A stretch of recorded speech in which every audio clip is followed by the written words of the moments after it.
Olá, pessoal. Espero que esteja tudo bem com vocês. Eu sou o professor de filosofia Rafael. Estou aqui novamente no canal Horus em Foco para mais um quadro. Hoje voltaremos à parte 3 no quadro Horus em Foco Tecnologia, em que estamos abordando o tema Os perigos da inteligência artificial à civilização humana, parte 3. Tá? Estamos abordando um artigo que foi escrito pelo Yuval Noah Harari. Então, eu estou aqui exatamente abordando esse artigo, parte por parte, porque ele tem várias questões importantes para a gente analisar, entender um pouco melhor essa área da inteligência artificial chamada inteligência artificial generativa, que eu expliquei um pouco melhor esse conceito no primeiro vídeo, mas só para quem está hoje assistindo esse vídeo número 3, tem que saber que o que é inteligência artificial generativa? É uma área da inteligência artificial que ela começa a elaborar, a criar coisas tal e qual o ser humano cria. Então, antigamente não se tinha a possibilidade de um computador, de uma de uma computação gráfica, ela ter ali o papel, a capacidade, por exemplo, de criar um poema, de criar um filme, de criar uma série, sabe, uma peça teatral, obras de artes. E hoje essa área da inteligência artificial, ela cria exatamente tudo isso que eu falei, que não apenas o ser humano era capaz de criar, mas agora a gente tem inteligência artificial elaborando esse tipo de trabalho, de material, no campo da cultura, no campo da arte. É claro que a gente sabe que essa inteligência artificial, ela na verdade reproduz, ela faz conexões, ela sintetiza, ela une vários elementos, vários dados de filmes, de novelas, de séries, de obras de arte, que o ser humano criou, e ela agora ela faz a partir dessa criação humana, ela consegue de alguma forma fazer associações e trazer ou reproduzir, sintetizar tipo confluências dessas várias artes, dessas várias obras de artes que o ser humano criou. No entanto, a gente tendo essa inteligência artificial acessando esses dados, esses filmes, essas novelas, e construindo novas, totalmente inéditas, porque ela está cruzando dados, informações e de alguma forma mesclando esse trabalho humano, ela começa a fazer uma produção nova, que o ser humano não necessariamente fez, mas que ela mesma bebe dessas fontes, desses dados e conjectura novas histórias, novos poemas, novos filmes. Então, o que isso pode colocar em xeque? A necessidade de pessoas humanas para necessariamente ser o inventor, o produtor dessas obras de artes, porque agora a inteligência artificial ela já está conseguindo ter essa autonomia.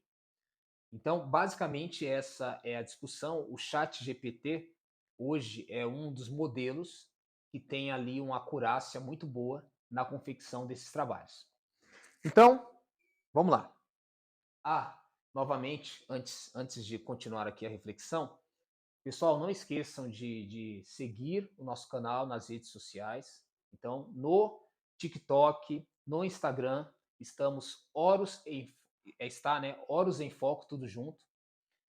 No Facebook está Horus, e aqui também no canal do YouTube estamos Horus em Foco. Então você deve aí seguir, dar o seu like em cada vídeo, compartilhar esse trabalho para dar melhor visibilidade a toda essa construção.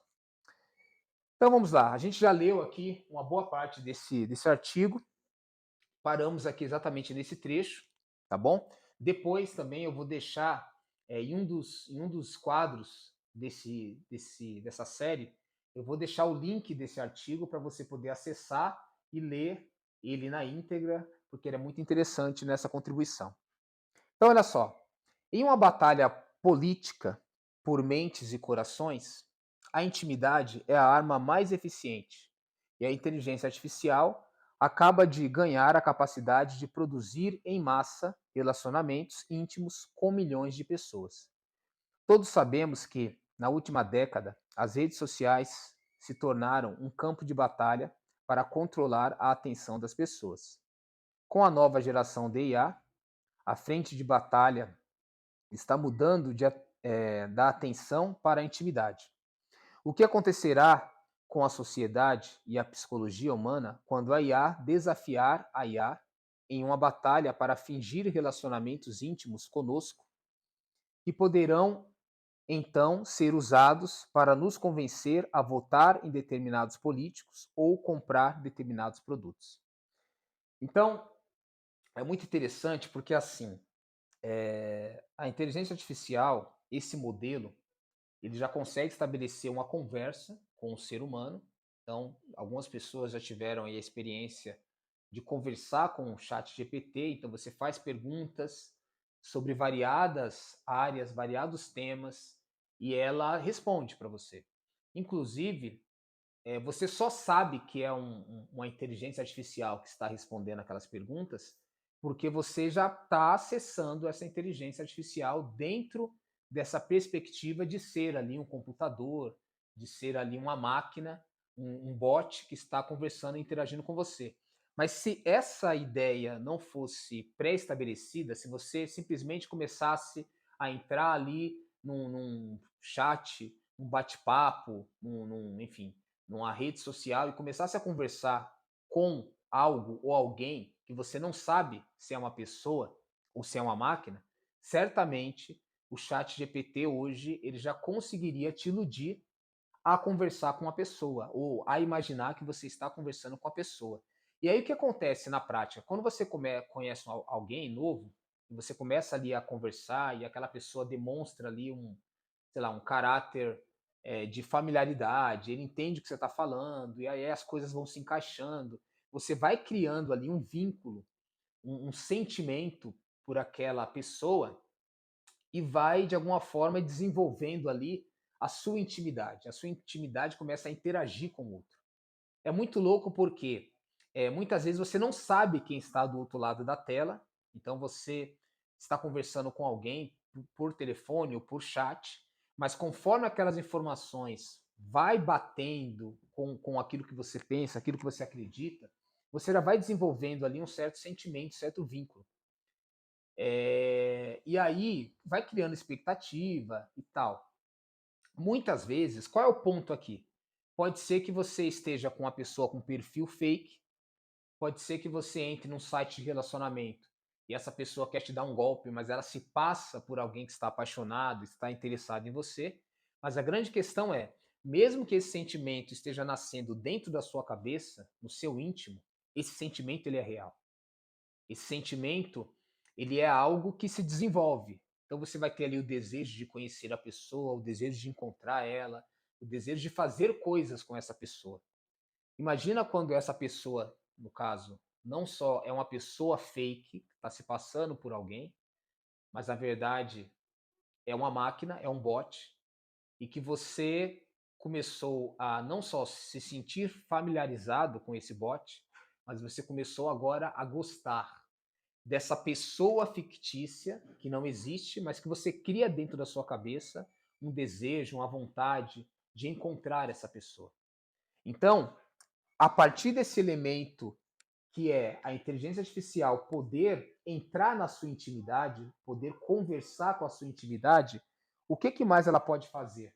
Porque quando você tem acesso à intimidade de alguém, você tem todos os meios, todos os atributos e elementos para agora iludir essa pessoa, seja a comprar um determinado produto, por exemplo, seja a votar um determinado candidato.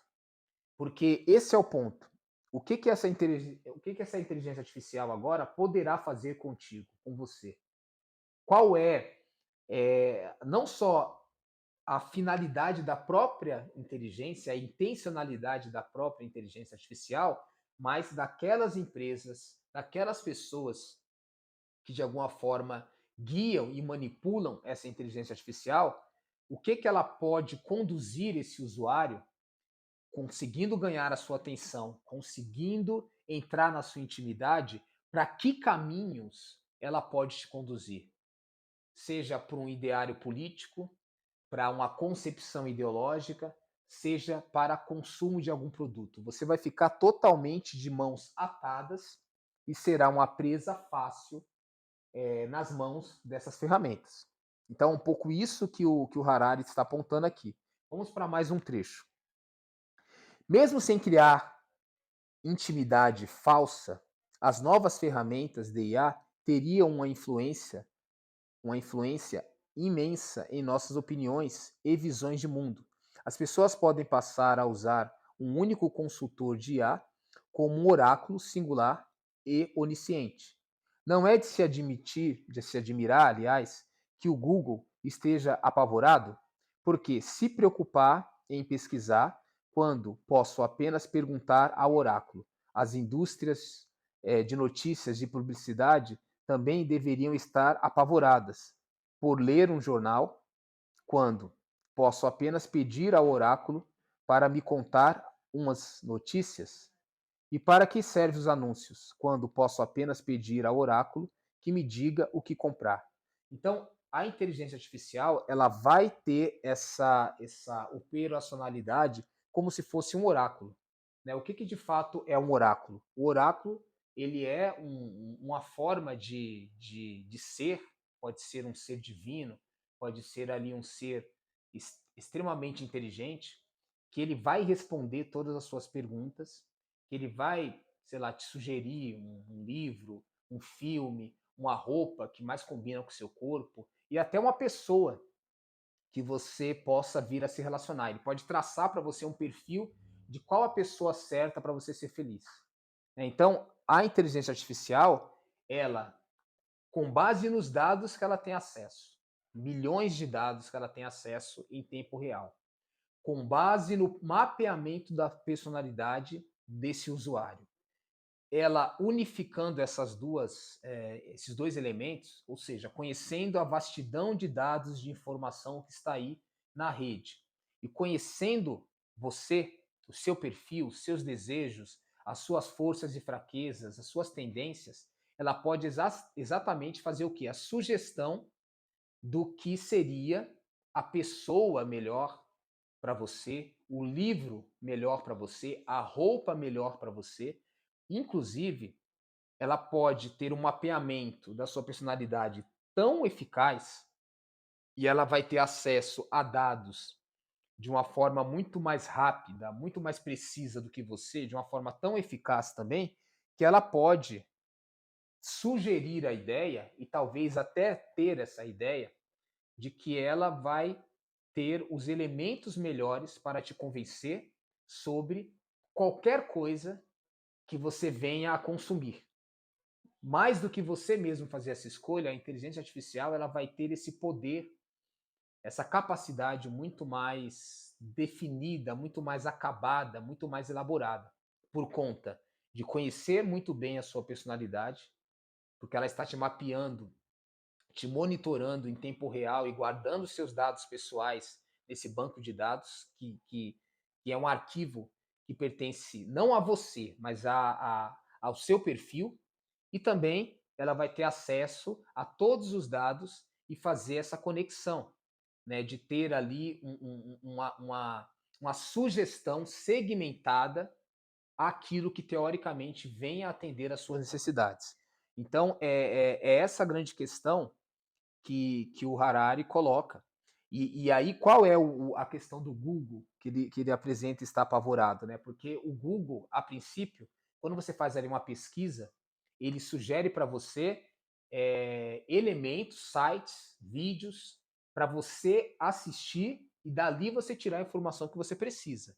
O chat GPT, ou essa inteligência artificial generativa, ela não vai te dar sugestões de pesquisa para você ler e a partir daquilo formar ali uma concepção do que é o melhor. Ela já vai te dar esse melhor pronto. Ela já vai te dar ali o resultado da pesquisa. Ela vai fazer a pesquisa por você, ela vai fazer as sínteses por você, as associações, ela vai tirar o que não serve, ela vai selecionar o que atende e vai te entregar aquele produto pronto. Então, basicamente, esse é o poder oracular dessa tecnologia. Então, eu vou ler aqui o último trecho, né, do vídeo de hoje, que é o seguinte: e mesmo esses cenários não capturam realmente o panorama geral. O que estamos falando é potencialmente o fim da história humana. Não o fim da história apenas, o fim de sua parte dominada pelos humanos.